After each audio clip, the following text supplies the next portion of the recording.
Tunghayan ang mga natatanging gawain ng Police Calabarzon sa PD in Action. Tampok ang butihing Acting Provincial Director, Police Colonel Gavin Meluay Unos, ng Laguna Police Provincial Office.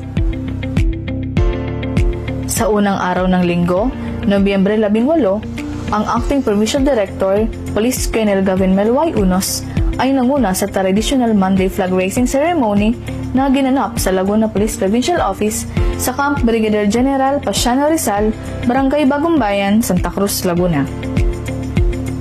Sa sumunod na araw, nagkamit ng parangal ang butihing Acting Provincial Director ng Laguna Police Provincial Office na si Police Colonel Gavin Meluay Unos sa isinagawang Gawad Pilipino Awards 2024 noong Nobyembre 11 sa Camp General Emilio Aguinaldo, Quezon City. Ang Gawad Pilipino Lingkod Bayan Awards ay pagkilala sa mga natatanging lingkod bayan na may natatangi at huwarang serbisyo para sa mga Pilipino. Kabilang din sa pinarangalan si Police Lieutenant Colonel Jojo I. Sabiniano, Chief PIO ng Laguna Police Provincial Office bilang Outstanding Uniform Personnel of the Philippines.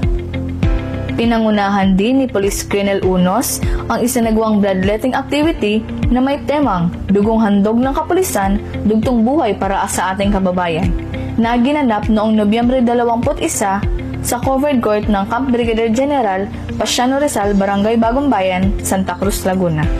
Ang nasabing aktibidad ay naglalayong makalikom, makatulong at makapagbahagi ng libreng dugo sa mga pasyente na lubos na nangangailangan upang madugtungan ang kanilang buhay.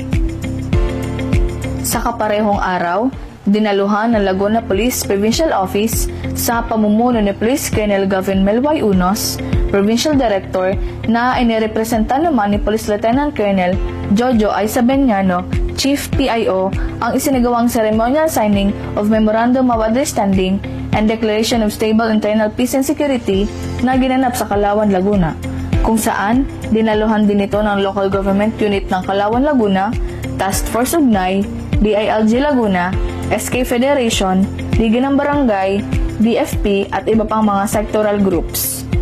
Ito ay naglalayong mapagtibay ang samahan at pagkakaisa ng komunidad, gobyerno at law enforcers upang mapaigting pa ang kampanya laban sa terorismo.